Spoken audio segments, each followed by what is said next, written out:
Right now, as you are reading these words, as you are breathing, as the earth turns silently beneath your feet at 1,000 miles per hour, something is falling toward you. Not a meteor, not a comet, not some ancient rock from the outer edges of the solar system that wandered too close. Something we built, something we launched, something that spent 14 years doing arguably the most important scientific work any spacecraft has ever done in near-Earth space. And now, its job complete, its fuel exhausted, its batteries slowly dying in the cold vacuum beyond the atmosphere, it is coming home. Its name is Van Allen Probe A. It weighs approximately 600 kilograms. That's roughly the weight of a full-grown brown bear, or a vintage Harley-Davidson motorcycle, or about 4.5 washing machines bolted together and hurtling through the upper atmosphere at 17,000 miles per hour. And somewhere over the next several hours, it is going to hit the atmosphere. Let that land for a moment. We are not talking about some abstract astronomical event that happens millions of light years away, something you need a telescope to appreciate. We are talking about a piece of American engineering, designed by American scientists, built by American hands, paid for by American taxpayers, launched from American soil, completing its final arc and returning in the most dramatic fashion imaginable to the planet that sent it skyward. This is the story of Van Allen Probe A, and it is one of the most fascinating stories in the history of American space science. But to understand why this moment matters, why this particular piece of hardware deserves more than a footnote in tomorrow's news cycle, you have to go back. You have to go back to the beginning of the space age, to a time when humanity first dared to look beyond the thin shell of air that protects us from the lethal fury of the cosmos. You have to go back to a discovery so surprising, so fundamentally important, so completely unexpected that it changed everything we thought we knew about our own backyard in space. You have to go back to 1958. January 31st, 1958. The United States is in a state of barely contained panic. 4 months earlier, on October 4th, 1957, the Soviet Union had launched Sputnik, a 184-pound metal sphere about the size of a beach ball, into orbit around the Earth. The beeps it transmitted back to Earth were picked up by ham radio operators across America, and those beeps hit the American psyche like a psychological thermonuclear device. The Soviets were in space. The Soviets were orbiting the Earth. The Soviets, who had tested their first nuclear bomb less than a decade earlier, who had built an intercontinental ballistic missile capable of delivering a nuclear warhead to American soil, had now demonstrated that they could put hardware into orbit, which meant, by extension, that they could put nuclear warheads into orbit. America's response was the kind of frantic, urgent, borderline chaotic mobilization that only happens when a nation feels genuinely threatened. The Naval Research Laboratory had been working on a satellite project called Vanguard. But Vanguard was moving slowly, carefully, methodically, the way good engineering moves when it isn't being rushed by geopolitical terror. Then Sputnik flew, and suddenly Vanguard was the most important project in America. And then, on December 6, 1957, in front of a live television audience, Vanguard's rocket rose about 4 feet off the launch pad and exploded. The satellite, a tiny 3-pound sphere, was thrown clear of the explosion, still transmitting, lying in the burning wreckage at the base of the launch pad. The press called it Flopnik. The humiliation was complete. America needed a win, and America needed it fast. The Army Ballistic Missile Agency, led by Wernher von Braun, a complicated man with a complicated history who had built rockets for Nazi Germany and was now building them for the United States, had a rocket ready. The Jupiter C. They had wanted to launch a satellite since 1956 and had been told to wait while Vanguard took its shot. Now, with Vanguard burning on the launch pad, they were given the green light. They had 90 days to do it. They did it in '84. On January 31st, 1958, Explorer 1 lifted off from Cape Canaveral, Florida, and became the first American satellite in orbit. The scientists, engineers, and technicians who had built it, many of them barely sleeping, running on coffee and adrenaline and the particular kind of focus mania that descends on people who know that history is watching, stood in a room in Washington and waited. And waited. The satellite was supposed to make contact at a specific time, when its orbit brought it over receiving stations. The time came. Nothing. The time passed. Still nothing. The room was silent in the particular way that rooms get silent when everyone in them is trying to hold on to hope with their fingernails. And then, 25 minutes late, the signal came through. Explorer 1 was in orbit. The first American satellite was in space. The men in that room embraced and wept and held each other up. But something was wrong. Not with the satellite.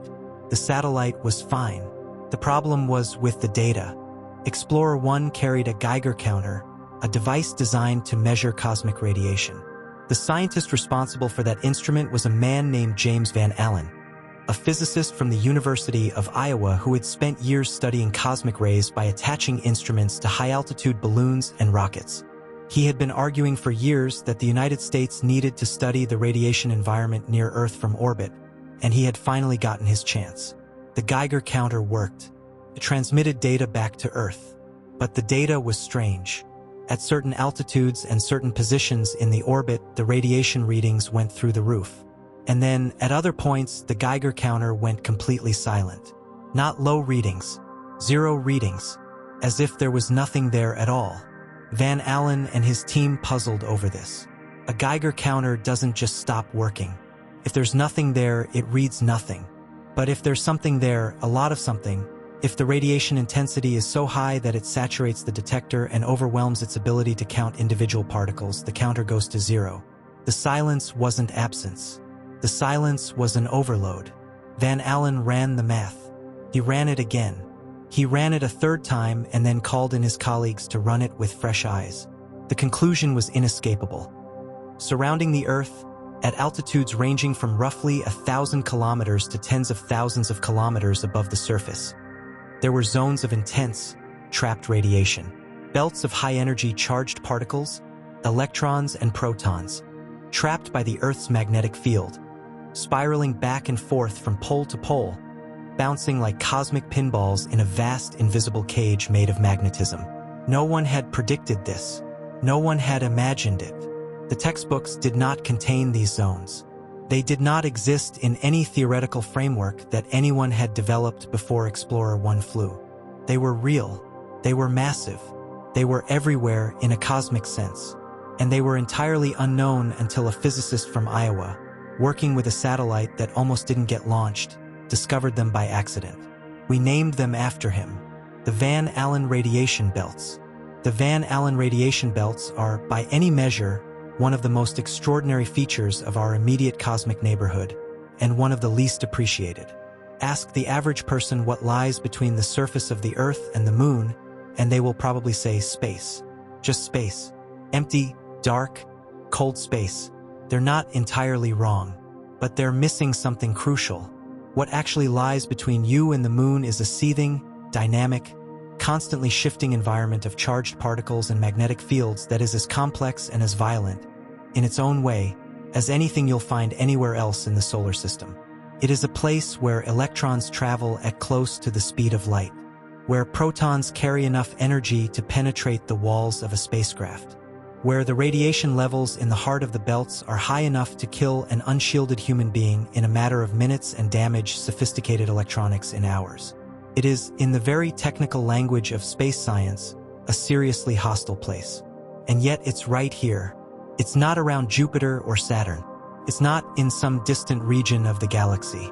It's right above our heads, starting at about 1,000 kilometers altitude and extending out to about 60,000 kilometers, well past the orbit of the Moon in terms of the inner edge of the magnetosphere's influence.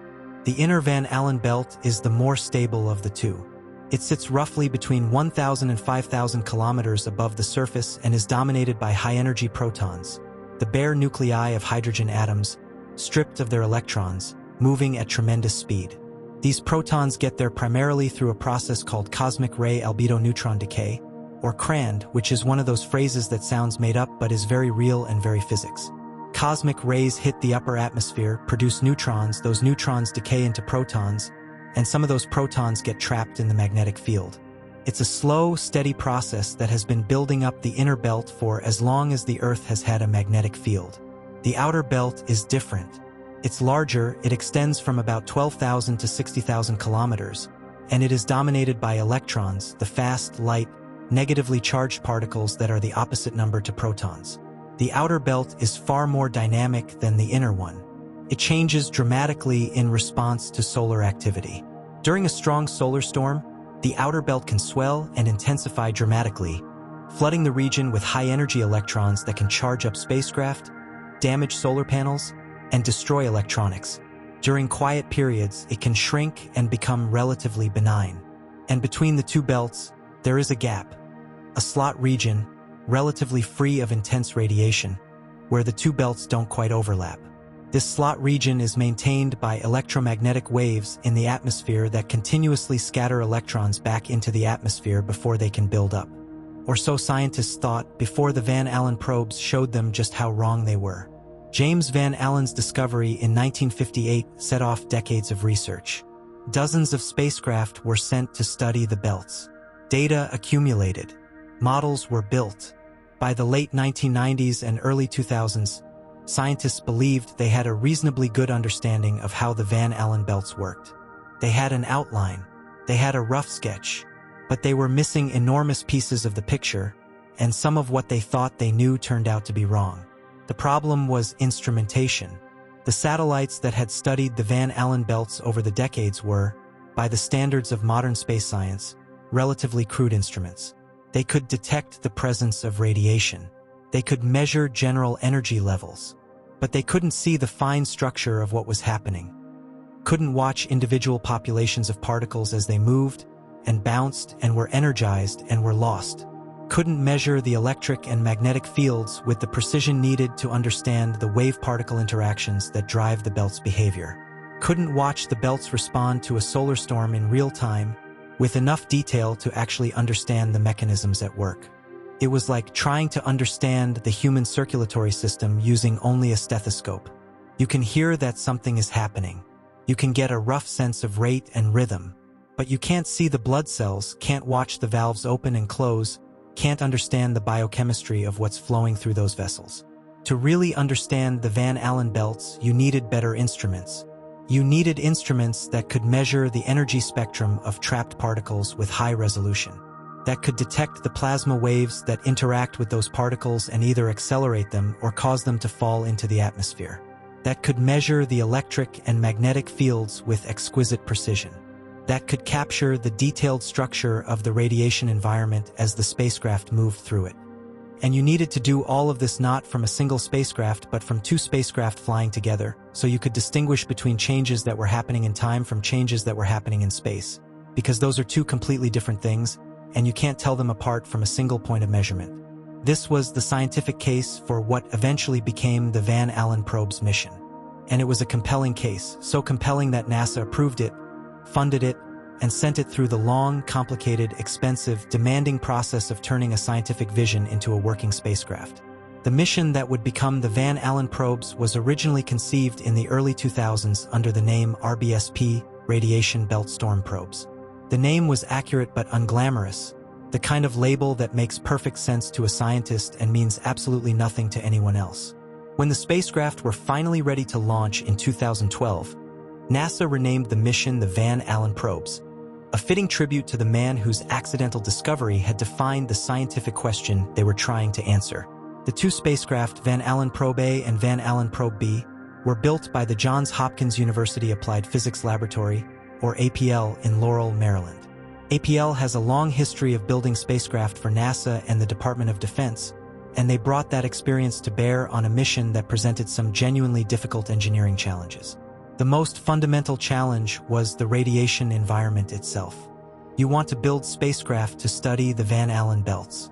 The Van Allen belts are the most radiation-intense environment in near-Earth space.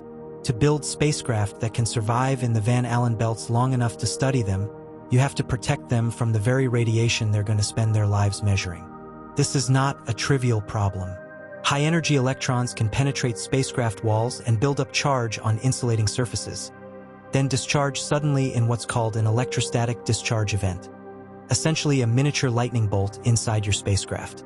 High-energy protons can damage solar cells, degrading the spacecraft's power generation over time.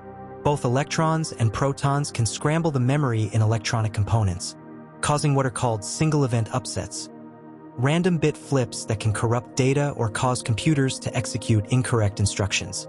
APL engineers spent years designing radiation-hardened electronics and developing shielding schemes that would protect the most sensitive components without adding so much mass that the spacecraft became too heavy to launch. They ran computer simulations of the radiation environment and calculated how much shielding was needed to keep total radiation doses within acceptable limits over the planned mission life of 2 years. They tested components in particle accelerators, deliberately exposing them to high-energy radiation to see how they would degrade over time. The result was 2 nearly identical spacecraft, each about the size and shape of a large octagonal hatbox. Or, if you prefer, imagine a piece of carry-on luggage that's been sat on by something very heavy and spread out into a flat octagon. Each spacecraft was approximately 1.8 meters across and about 1.2 meters tall. Each weighed about 600 kilograms, more than half a metric ton, including fuel. 5 science instrument suites were mounted on each spacecraft, giving the mission a comprehensive ability to measure every aspect of the radiation belt environment. The Electric and Magnetic Field Instrument Suite and Integrated Science, or EMPHASIS, measured the magnetic and electric fields and the plasma waves that interact with trapped particles. The Electric Field and Waves Instrument, or EFW, measured the electric field using 4 50-meter wire booms that deployed from the spacecraft like mechanical spider legs, extending out to measure the electric field across a span wider than a football field. The Energetic Particle, Composition, and Thermal Plasma Suite, or ECT, measured the population of trapped particles across a wide range of energies. The Relativistic Proton Spectrometer, or RPS, measured the highest energy protons in the inner belt. And the Radiation Belt Storm Probe's Ion Composition Experiment, or RBSPICE, measured the composition and energy of ions, the heavier positively charged particles that help drive the dynamics of the ring current, a giant toroidal current that flows around the Earth and is closely related to the Van Allen belts. This instrument package was comprehensive enough to capture essentially every important aspect of the radiation belt environment.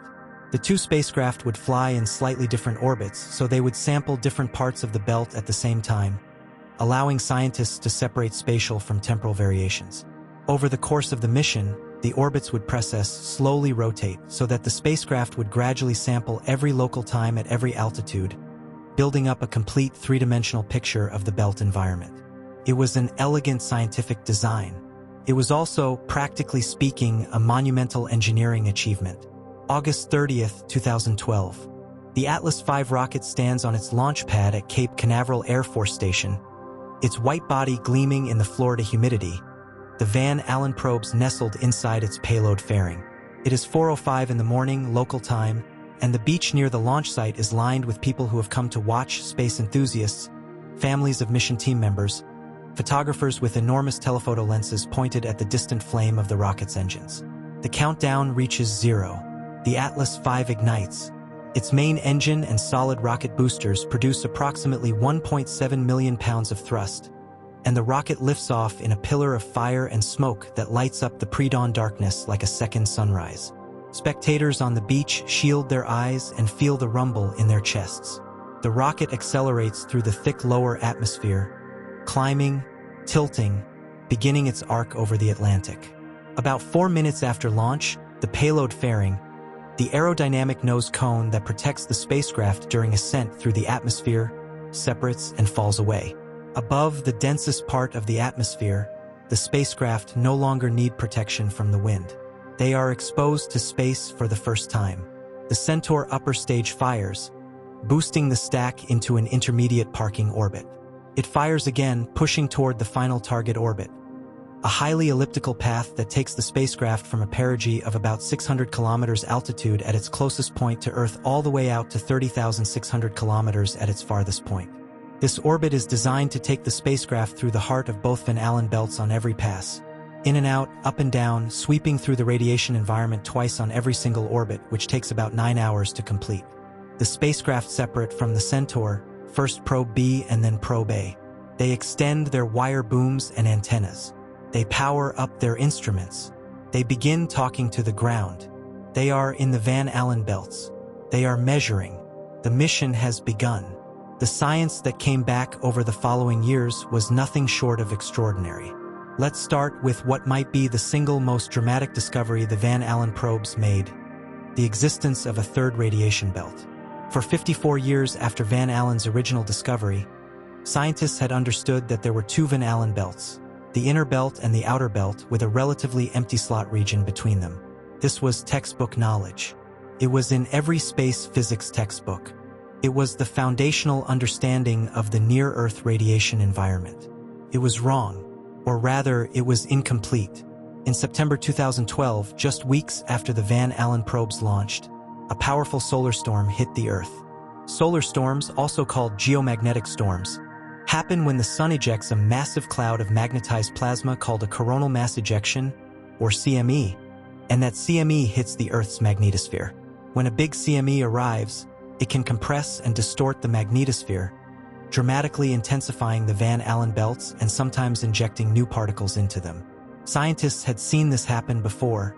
Solar storms intensify the outer Van Allen belt. Standard behavior, textbook stuff. But then something unexpected happened. The electrons that had been injected by the solar storm, a massive population of high-energy particles sitting in the outer belt, began to respond to the changing electromagnetic environment in a way no one had anticipated. Instead of the simple two-belt structure reforming as the storm subsided, the data from the Van Allen probes showed the formation of a distinct third belt, a new, separate band of high-energy electrons sitting in the slot region between the inner and outer belts. This third belt persisted for 4 weeks before finally being wiped out by another solar event. But those 4 weeks were enough to upend decades of theoretical understanding and force scientists to completely rethink their models of how the belts work. How does a third belt form? What maintains it? Why does it appear in the slot region, which electromagnetic wave interactions are supposed to keep clear? The answers to these questions turned out to involve a complex interplay of different types of waves and particle populations that was far more subtle than anyone had previously suspected. The discovery of the third belt was published in Science magazine in February 2013, just 6 months after launch, and it sent shockwaves through the space physics community. It was one of those moments in science where a result is so clean, so unambiguous, so clearly important, that even the most skeptical observer has to sit down and rethink their assumptions. But the third belt was just the beginning. One of the deepest mysteries in Van Allen belt physics is the question of particle acceleration. How do the electrons in the outer belt get to be so energetic? Electrons in the outer Van Allen belt can reach energies of millions of electron volts, energies so high that they travel at more than 90% of the speed of light. At those speeds, relativistic effects become important. These particles are so fast that Einstein's special relativity actually matters for calculating their behavior. Scientists call them killer electrons because of their ability to penetrate and damage spacecraft electronics. How do electrons get that energetic? Where does the energy come from? Before the Van Allen probes, there were 2 main competing theories. The first theory was called radial diffusion. The idea here is that electrons start out at high altitude, where the magnetic field is relatively weak, and slowly diffuse inward toward lower altitudes where the field is stronger. As they move inward, the magnetic field does work on them, squeezing them and accelerating them, in the same way that a spinning ice skater speeds up when they pull their arms inward. Radial diffusion is driven by large-scale fluctuations in the electric and magnetic fields, fluctuations caused by solar wind pressure variations and other large-scale disturbances. The second theory was local acceleration. The idea here is that electrons get accelerated in place, right where they are in the outer belt by interactions with plasma waves. Specifically, a type of wave called chorus waves, electromagnetic Whistler mode waves generated by lower energy electrons in the outer magnetosphere, can transfer their energy to trapped electrons through a process called cyclotron resonance. If a chorus wave oscillates at exactly the right frequency to match the natural orbital motion of an electron around a magnetic field line, the two can exchange energy very efficiently, and the electron can gain a tremendous amount of energy in a relatively short time. Both processes are real. Both happen. The question was, which one is dominant? Which one is primarily responsible for creating the most energetic electrons in the outer belt? The Van Allen probes answered this question definitively. By measuring both the particle populations and the wave environment simultaneously, with unprecedented precision, the mission scientists were able to watch local acceleration in action. They could see chorus waves of exactly the right frequency building up in the outer magnetosphere. They could see populations of lower energy electrons, what scientists call seed electrons, available to be accelerated. They could see the higher energy electron population growing over time, exactly in the regions where the wave activity was strongest. The evidence for local acceleration was overwhelming. Radial diffusion contributes to the outer belt's energization, but the primary mechanism, the engine that takes seed electrons and pushes them up to relativistic energies, is local acceleration by chorus waves. This finding has profound implications for our ability to predict and forecast space weather. If you want to know how dangerous the outer Van Allen belt is going to be for a spacecraft tomorrow or next week, you need to know where the chorus waves are and how intense they are, not just the large-scale state of the magnetosphere. This means that the input to space weather models has to include wave activity, a variable that had previously been very difficult to measure and that most models had simply neglected. Space weather. Let's pause here because this concept is central to understanding why the Van Allen probe's mission was funded, why it matters, and why the discoveries it made have implications that extend far beyond academic space physics. You've heard of weather forecasting. You understand that the atmosphere is a dynamic system driven by the sun's energy, with currents and fronts and pressure systems that create the winds and rains and storms that affect daily life. Modern meteorology has become remarkably good at predicting the atmosphere's behavior. Not perfectly, because the atmosphere is a chaotic system, but well enough that a 5-day forecast is now roughly as accurate as a 1-day forecast was 30 years ago. Space weather is the analogous concept applied to near-Earth space. The sun is constantly emitting a stream of charged particles called the solar wind, a tenuous plasma of electrons and protons flowing outward from the sun at speeds ranging from about 300 to 800 kilometers per second. This solar wind carries with it the sun's magnetic field, twisted into a complex, dynamic structure by the sun's rotation and convection. When the solar wind interacts with the Earth's magnetic field, the magnetosphere, it creates a complex, dynamic system of currents and fields and particle populations. Under quiet conditions, this interaction is relatively benign. But the sun is not always quiet. The sun has an 11-year activity cycle, and during the active part of the cycle, solar maximum, it produces frequent solar flares and coronal mass ejections that dramatically perturb the near-Earth environment. A big geomagnetic storm can enhance the Van Allen belts dramatically, filling the near-Earth environment with high-energy electrons that can damage or destroy satellites. The 1989 geomagnetic storm caused by a powerful CME knocked out an entire Hydro-Quebec power transformer, leaving 6 million people without electricity for up to 9 hours. The same storm permanently degraded the solar panels on several satellites.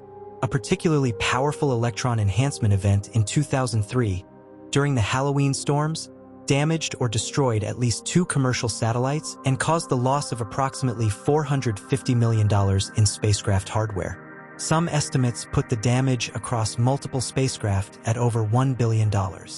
Interfere with GPS signals. The ionosphere, the upper layer of the atmosphere, above about 80 kilometers altitude, is filled with charged particles that affect the propagation of radio waves. During geomagnetic storms, the ionosphere becomes turbulent and variable, causing GPS signals to scatter and introduce errors. For civilian navigation, this is an inconvenience. For precision agriculture, surveying, and certain military applications that depend on centimeter-level GPS accuracy, it can be a serious operational problem. Induce currents in long conductors at the surface. The changing magnetic fields during a geomagnetic storm can induce electric currents in power lines, pipelines, and railroad tracks. These geomagnetically induced currents, or GICs, can damage or destroy transformers, the expensive, difficult-to-replace equipment that forms the backbone of the power grid. A Carrington-scale event, comparable to the geomagnetic storm of 1859, which by some estimates was the most powerful geomagnetic storm in recorded history, could potentially knock out electrical power to large parts of North America for weeks or months. The economic impact has been estimated in the trillions of dollars. Expose airline passengers and crew to elevated radiation. During solar energetic particle events, the radiation dose rates at high altitude and high latitude can increase dramatically. Aviation regulators and airlines monitor space weather forecasts to decide whether to divert flights away from polar routes during major events. This is not hypothetical. This is not science fiction. These are real, documented, economically significant impacts that space weather has on modern technological society. and they are becoming more significant as society becomes more dependent on the satellite infrastructure that sits squarely in the radiation belt environment. The Van Allen probes were designed to improve our ability to understand and predict these events. Every discovery they made about how the belts are energized, about what drives loss and intensification, about the role of wave-particle interactions, translates directly into better models, better forecasts, and ultimately better protection for the systems that modern civilization depends on. Let's talk about loss. We've talked about how electrons get into the outer Van Allen belt and how they get energized. But the outer belt is not a simple trap. Electrons don't just accumulate there indefinitely. They're constantly being lost, and understanding loss processes is just as important as understanding acceleration. Electrons can be lost from the Van Allen belts in several ways. They can be scattered into the loss cone, the range of pitch angles at which their helical motion along a magnetic field line will carry them into the dense atmosphere at the ends of the field line, where they collide with atmospheric molecules and are absorbed. Wave-particle interactions can scatter electrons into the loss cone, essentially kicking them out of the trap. Chorus waves, which we already mentioned as an important acceleration mechanism, can also scatter electrons into the loss cone and cause them to be lost. Electromagnetic ion cyclotron waves, EMIC waves, are particularly effective at scattering the most energetic electrons, the ones with energies above a few MeV, and causing them to precipitate into the atmosphere. They can be transported outward, pushed to higher altitudes by electromagnetic perturbations, and then carried away by the solar wind into the outer magnetosphere, where the trapping is less effective and they eventually escape. They can be lost to spacecraft themselves. Every satellite in the radiation belt environment is constantly absorbing a tiny fraction of the electron population, though this is a negligible effect on the total belt population. One of the key findings of the Van Allen probes was the discovery of a sharp, remarkably stable boundary at the inner edge of the outer electron belt, a precise altitude below which relativistic electrons essentially cannot penetrate, even during the most powerful geomagnetic storms. This boundary sits at a distance of about 2.8 Earth radii from the center of the planet, about 11,000 kilometers above the surface. During storm after storm, scientists watched high-energy electrons piling up against this boundary, intensifying just outside it, but never crossing it. They called it the impenetrable barrier. What creates this barrier? After careful analysis, the Van Allen probes team concluded that the barrier is maintained by very low-frequency radio waves, electromagnetic waves in the VLF range, generated by lightning in Earth's atmosphere and by human-made transmitters, including power lines and military communication systems. These waves propagate out into the inner magnetosphere and interact with the relativistic electrons, scattering them into the loss cone before they can penetrate below the barrier. In other words, the very same electromagnetic noise that our civilization generates. Our power lines, our radio transmitters, the lightning that crackles in thunderstorms over every ocean and continent, is constantly working to keep the most dangerous radiation away from us. There is an electromagnetic shield around the Earth, and it is partially maintained by the electromagnetic signature of human activity. That is extraordinary. That is the kind of finding that makes you stop and think about the invisible ways in which the Earth's environment and human civilization interact. We are, without knowing it or intending it, contributing to our own protection from cosmic radiation. Let's talk about the slot region. Between the inner and outer Van Allen belts lies the slot region, a band of relatively low radiation that sits roughly between 2 and 3 Earth radii from the planet's center, corresponding to altitudes of roughly 8,000 to 12,000 kilometers. This is one of the most valuable orbits in cislunar space because it's far enough from Earth to have global coverage, yet low enough to avoid most of the intense radiation of the outer belt. Many important satellites, including GPS satellites, which orbit at about 2.6 Earth radii, occupy this region. Keeping it relatively radiation-free is economically and strategically significant. Before the Van Allen probes, scientists understood that the slot region is kept clear by plasmaspheric hiss, a type of electromagnetic wave that propagates through the dense, cold plasma of the plasmasphere, the inner region of the magnetosphere. Plasmaspheric hiss efficiently scatters electrons into the loss cone, preventing them from accumulating in the slot region. But the Van Allen probes revealed that this picture was significantly more complicated than anyone had realized. They discovered that the structure and behavior of the slot region depends critically on the energy of the electrons involved. Very high-energy electrons, the most damaging ones for spacecraft, can penetrate deeply into the slot region during powerful storms, in ways that older models had not predicted. The precise depth of penetration depends on the amplitude and frequency of the His waves, which in turn depends on the density of the plasmasphere, which changes dramatically during geomagnetic storms. The plasmasphere itself turned out to be far more dynamic than previously thought. The Van Allen probes, equipped with a Langmuir probe that could measure the local electron density, watched the plasmasphere expand and contract in response to geomagnetic activity, bulging outward during quiet times and then being eroded away by the solar wind during storms, shrinking back toward Earth as the outer layers of cold plasma were stripped away. When the plasmasphere contracts, it takes the His waves with it. The slot region, no longer bathed in the His that was maintaining it, becomes vulnerable to electron injection. The electrons rush in, and for a brief time, the slot region is no longer a slot. Then the storm subsides.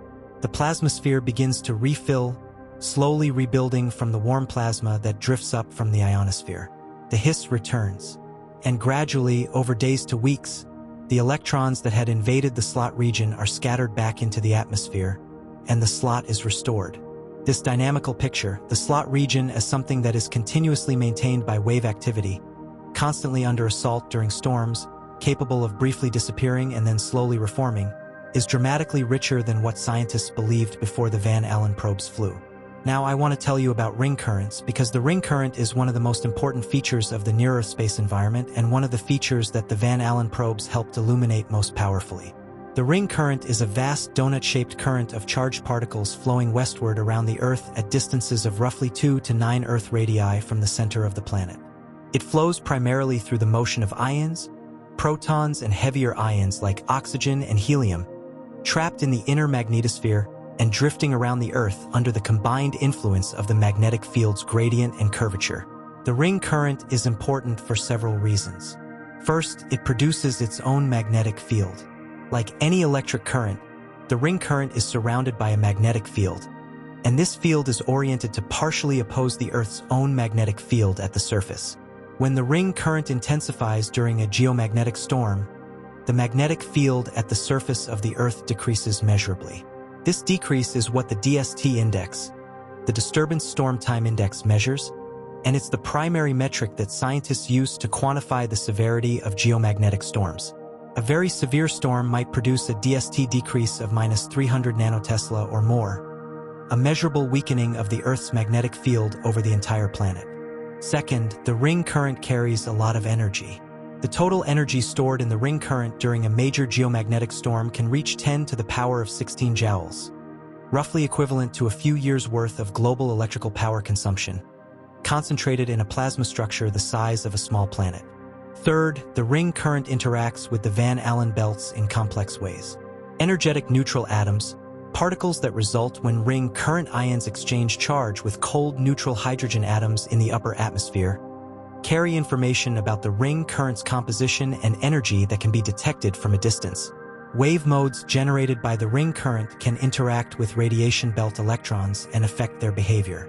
Before the Van Allen probes, the ring current was known to exist and its gross properties were understood, but its detailed dynamics, especially the role of different ion species and the mechanisms of ring current loss, were poorly characterized. The RBSPICE instrument on the Van Allen probes was specifically designed to address this gap.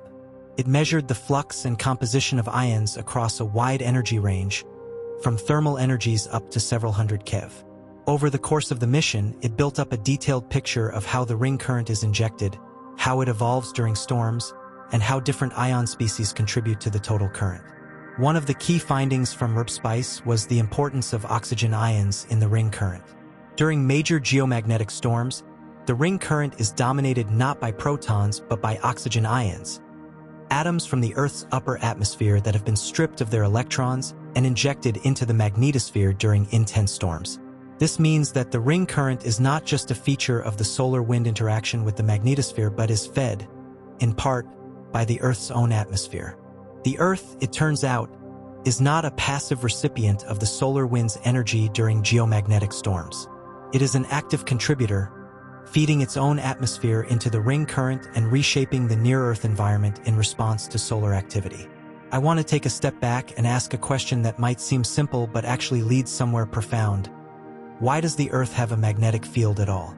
The Earth's magnetic field is generated deep inside the planet, in the outer core, a layer of molten iron and nickel extending from about 2,900 to 5,100 kilometers below the surface. This liquid metal is in constant motion, driven by the heat of the inner core below it and by the Coriolis effect of the Earth's rotation. The motion of this electrically conducting fluid generates electric currents, and those currents generate the magnetic field. This process, the generation and maintenance of a planetary magnetic field by the motion of a conducting fluid, is called a geodynamo. It's one of the most complex physical processes on Earth, governed by the same equations that describe magnetic fields and fluid dynamics, equations that remain impossible to solve analytically for realistic configurations and that even supercomputer simulations can only approximate. The Earth's magnetic field is not static. It varies in strength and direction over time. Over the course of decades and centuries, the magnetic poles wander. The North Magnetic Pole has moved thousands of kilometers over the past century, recently accelerating its motion toward Siberia. Over the course of hundreds of thousands to millions of years, the field reverses completely. North becomes south, south becomes north. The geologic record shows that the Earth has undergone more than 170 polarity reversals in the past 100 million years, each reversal taking roughly 1,000 to 10,000 years to complete and being marked by a period of reduced field strength and complex, multipolar field structure. The last full reversal happened about 780,000 years ago. We may be in the early stages of another. The field has weakened by about 9% since the early 19th century, though it's unclear whether this is the beginning of a reversal or just a temporary fluctuation. Why does this matter for the Van Allen belts? Because the Van Allen belts exist because of the magnetic field. No magnetic field, no belts. A weakened magnetic field means a reduced ability to trap particles, a different belt structure, and potentially a much more radiation-intense environment at lower altitudes than we're accustomed to. During a polarity reversal, when the field is at its weakest and most complex, the radiation environment in near-Earth space would be profoundly different from what we see today. There might not be well-defined Van Allen belts at all. The surface radiation environment might be significantly higher. The implications for any life forms or civilizations that happen to exist during such a period are uncertain but potentially significant. The Van Allen probes didn't directly study the geodynamo. That's not what they were built for. But their work on the relationship between the magnetic field structure and the radiation belt environment deepens our understanding of how intimately connected these two things are, and why the long-term evolution of the magnetic field matters for the habitability of the near-Earth environment. Speaking of habitability, let me tell you something that most people don't fully appreciate about the Van Allen belts. Something that puts their existence in a much larger, more profound context. The Van Allen belts, and the magnetosphere that contains them, are part of the reason life exists on Earth. Not a small part, not a marginal part, a central, fundamental, arguably irreplaceable part. Here's the picture. The sun does not just shine. It radiates. It radiates electromagnetic energy, light, ultraviolet, X-rays. But it also radiates particles, the solar wind, and during solar energetic particle events, bursts of highly accelerated protons and electrons that carry enough energy to damage DNA and destroy living cells. Without protection, this particle radiation would make the surface of the Earth a very inhospitable place for complex life. Not instantly lethal, but significantly more challenging, higher mutation rates, higher cancer rates, more damage to the ozone layer. Mars, which has no global magnetic field and only a thin atmosphere, has its surface constantly scoured by solar wind particles and solar energetic particles. Any life on Mars, if it exists, has probably retreated underground, away from the surface radiation. Earth has protection. The magnetosphere deflects most of the solar wind around the planet, like a rock in a river. Solar energetic particles get trapped and dissipated in the Van Allen belts, their energy deposited safely above the atmosphere rather than at the surface. The ozone layer, maintained by the complex photochemistry of the stratosphere, filters out damaging ultraviolet radiation. Together, these systems create the shielded, protected environment at the surface of the Earth that complex life has been evolving in for the past 600 million years. We could not be having this conversation without the Van Allen belts. Not just metaphorically, literally. The magnetosphere and the belts it contains are part of the life support system of this planet, as fundamental to our existence as the atmosphere and the liquid water and the distance from the sun. When James Van Allen discovered the belts in 1958, he didn't know that. He knew they were scientifically interesting. He knew they were unexpected and important and worthy of study. But the full picture of their role in Earth's habitability has only emerged gradually, over decades of research, through the work of hundreds of scientists working with dozens of spacecraft, culminating in the Van Allen probes and the remarkable decade of discoveries they enabled. Let me tell you about a day in September 2012 that the Van Allen probe scientists will never forget. It was just a few weeks after launch. The mission team was still in the process of commissioning the spacecraft, checking instruments, calibrating detectors, making sure everything was working correctly. The probes were doing their work, sweeping through the radiation belt environment twice per orbit. And then a powerful solar storm hit. A major CME had left the sun a couple of days earlier, and when it arrived at Earth, it slammed into the magnetosphere with tremendous force. The geomagnetic storm that followed was one of the strongest of the current solar cycle. Scientists around the world were watching, gathering data, running models. The Van Allen probes, fresh from launch and in the heart of the radiation belt environment, watched from the inside. Their instruments, all 5 suites on both spacecraft, doing exactly what they were designed to do, captured the storm's impact on the belt environment in unprecedented detail. What they saw, as we've discussed, was the formation of the third radiation belt. But that wasn't all they saw. They watched as the outer belt underwent dramatic intensification, with electron fluxes increasing by factors of hundreds in a matter of hours. They watched the plasmasphere get eroded away by the storm's electric fields, retreating toward lower altitudes as the outer magnetosphere was stirred by the CME's impact. They watched chorus waves, the same waves implicated in electron acceleration, build up to enormous amplitudes in the region just outside the plasmasphere. And they watched, with an exquisite level of detail never previously possible, exactly how the energetic particles responded to all of this. They could see, in real time, the electron population below 1 MeV dropping as particles were lost to the atmosphere. They could see the higher energy population intensifying as local acceleration kicked in. They could see the sharp boundary at 2.8 Earth radii holding firm, the barrier maintained even as the storm raged just above it. It was like watching a weather system develop in real time with high-resolution satellite imagery, except the weather was a storm of charged particles in near-Earth space, and the implications were for satellite safety and power grid reliability rather than rain and wind. The storm lasted a few days. The belts slowly returned to their pre-storm configuration, though they were never exactly the same.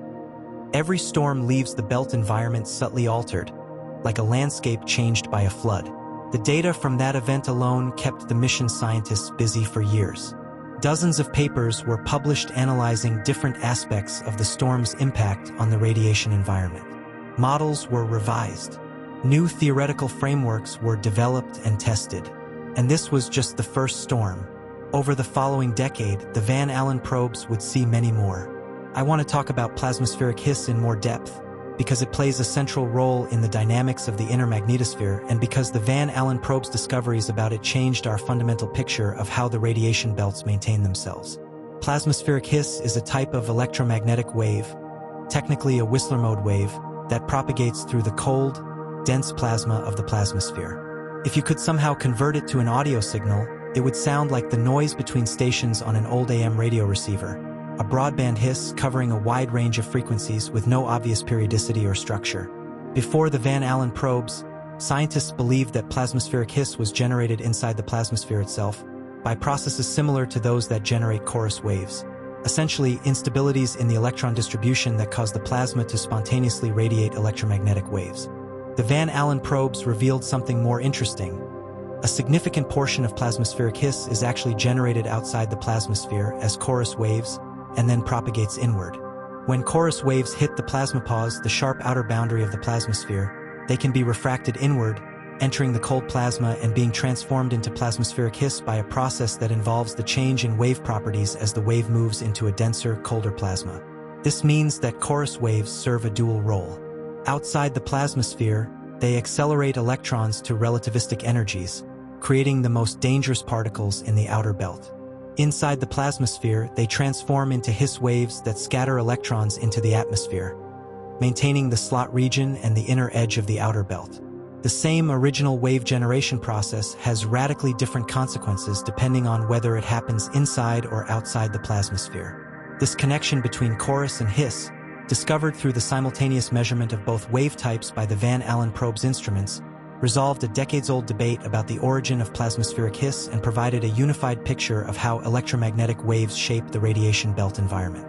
It's the kind of result that looks, in retrospect, almost inevitable. Of course, the two most important wave types in the inner magnetosphere are related. Of course, the same physical process drives both. Of course, the boundary between them, the plasma pause, serves as the dividing line between acceleration and loss. But science doesn't work in retrospect.